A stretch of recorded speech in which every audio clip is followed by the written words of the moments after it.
guys, let's see how's the progress.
Okay guys, the wall tiles and the floor tiles have all been overlaid.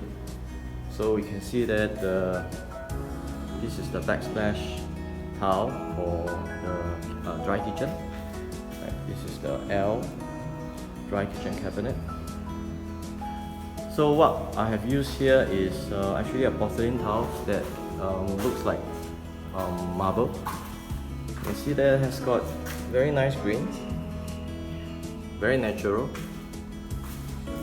I purposely choose the largest piece of this porcelain tile that I can get.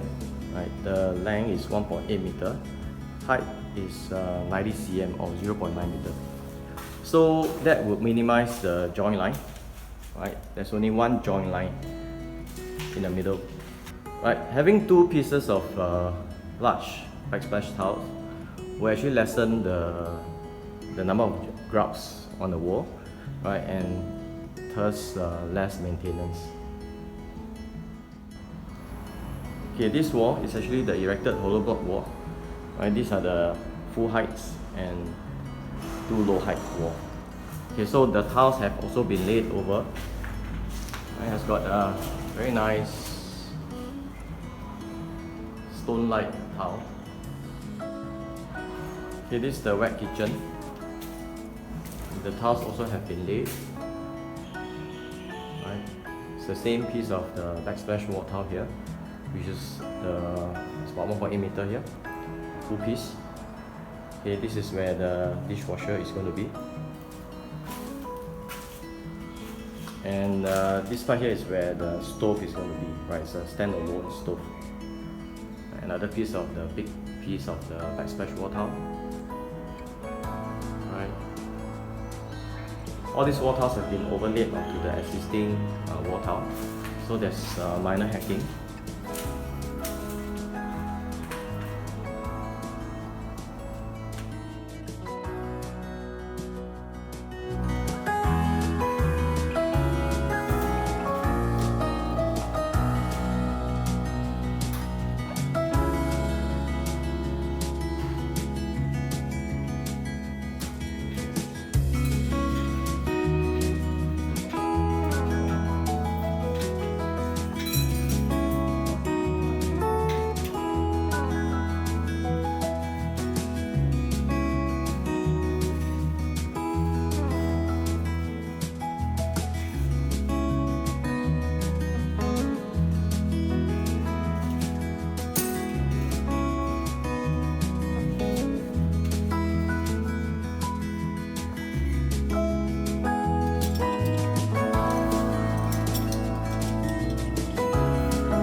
Stay tuned for part 3.